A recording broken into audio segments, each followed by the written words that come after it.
सज्जनों नमस्कार। आज हम जन्म कुंडली के इन 12 भावों में का अध्ययन और उनके कारक ग्रहों का अध्ययन करेंगे। जन्म कुंडली के ये 12 भाव 12 घर 12 स्थान इत्यादि नामों से भी संबोधित किया जाता है। जैसे पहला स्थान, पहला घर या प्रथम भाव, कुछ भी इसको कहा जा सकता है। तो आइए देखते हैं। ये प्रथम भाव है, इसे लग्न भी कहते हैं। इस भाव से शरीर, आकृति, सुख दुख, सबलता, दुर्बलता और स्वभाव का अध्ययन किया जाता है। इसका कारक सूर्य है, अर्थात इसका कारक का अर्थ ये है कि कारक वो ग्रह है जो इस किसी भी भाव से संबंधित फलों को कम या अधिक करने की क्षमता रखता है। तो यदि इस भाव से संबंधित चीज़ों का हम अध्ययन कर रहे हैं तो हमें सूर्य का भी अध्ययन करना पड़ेगा। सूर्य अगर बलशाली है तो इस भाव से संबंधित फलों में वृद्धि होगी। अब आते हैं दूसरे भाव पर। यह द्वितीय भाव है, इसका कारक बृहस्पति है। इसे धन भाव भी कहा जाता है। इससे धन, नेत्र, कुटुंब और मुख का अध्ययन किया जाता है।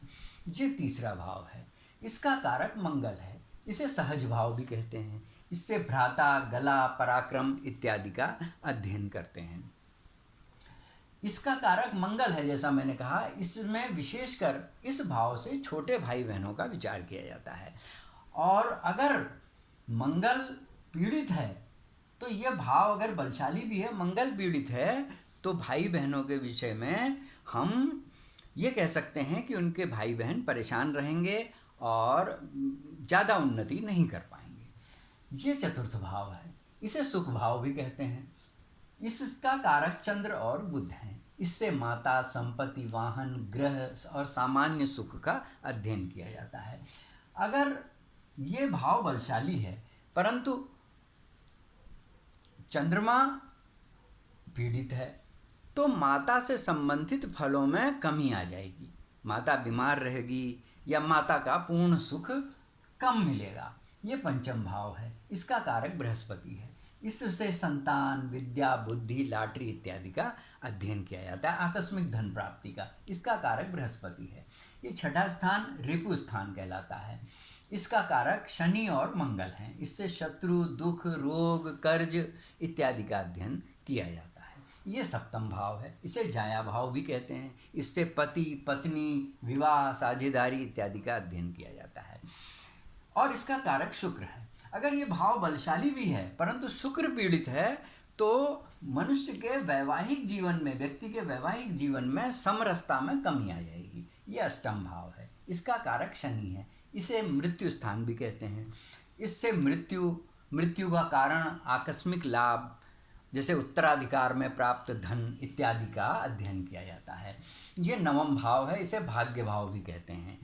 इससे भाग्य, धर्म, यात्राएं, छोटी दूरी की यात्राएं, देश के अंदर की यात्राएं इत्यादि का अध्ययन करते हैं। इसके कारक सूर्य और बृहस्पति हैं। ये दशम भाव है, ये पितृ स्थान भी कहलाता है। इससे पिता, व्यवसाय, पद, प्रतिष्ठा का अध्ययन किया जाता है। इसका कारक बृहस्पति, सूर्य, बुध, शनि है। पिता का कारक सूर्य माना जाता है। तो अगर ये स्थान बलशाली भी है परंतु सूर्य पीड़ित है तो पिता से संबंधित शुभ फलों में कमी आ जाएगी। ये लाभ स्थान है, इसे एकादश भाव है, इसे लाभ स्थान भी कहते हैं। इसका कारक बृहस्पति है। इससे मित्र, आय, लाभ इत्यादि का अध्ययन करते हैं। ये द्वादश भाव है, इसका कारक शनि है। इसे व्यय स्थान भी कहते हैं। इससे भ्रमण, धन व्यय, राजदंड इत्यादि का अध्ययन करते हैं। इस प्रकार से ये 12 भाव फिक्स हैं। ये दूसरा भाव हमेशा दूसरा ही भाव रहेगा, ये तीसरा ही भाव रहेगा, ये चौथा भाव रहेगा, ये पांचवा भाव रहेगा, इनमें कोई परिवर्तन नहीं होता है। जबकि इसके अंदर जो राशियां रखती हैं उनमें परिवर्तन होता रहता है। वो कैसे होता है वो मैंने पिछले प्रभावों में काफ़ी चर्चा की है। अब मान लीजिए इसमें 6 नंबर है तो इसका अर्थ ये है कि इसमें यहाँ पर कन्या राशि है और ये 7 नंबर हो गया, ये 8 हो गया, ये 9 हो गया, ये 10, 11, 12, 1, 2, 3, 4, 5, ये 6। इस तरह से राशियां हैं। अब यहाँ पर मान लीजिए 12 नंबर है तो इसका अर्थ है यहाँ पर मीन राशि है और मीन राशि का स्वामी बृहस्पति है। तो ये मैं पहले अपने प्रवाहों में इस बात में चर्चा कर चुका हूँ। ये अंदर के भाव 1, चौथा, 7वां और 10वां ये केंद्र कहलाते हैं। 5वां और 9वां भाव त्रिकोण कहलाता है। प्रथम भाव को भी त्रिकोण की संज्ञा दी गई है, तो इसे तृतीय त्रिकोण भी है प्रथम भाव और केंद्र भी है। ये पंचम, नवम और लग्न ये अत्यंत शुभ भाव हैं। सबसे अधिक जन्म कुंडली के अंदर सबसे अधिक शुभ लग्न, पंचम और नवम भाव हैं।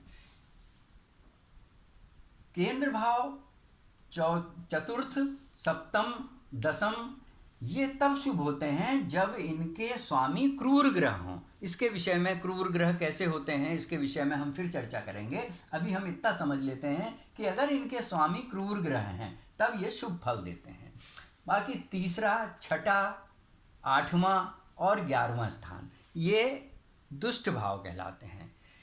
इसमें 11वां स्थान के विषय में ऐसा है कि इनके स्वामी जहाँ बैठा होगा वो बाधक स्थान कहलाता है और यहाँ पर जो ग्रह आएंगे वो फलों में बहुत वृद्धि करने वाले होंगे। यहाँ पर जितने अधिक ग्रह आएंगे वो उतना लाभ प्राप्त होगा।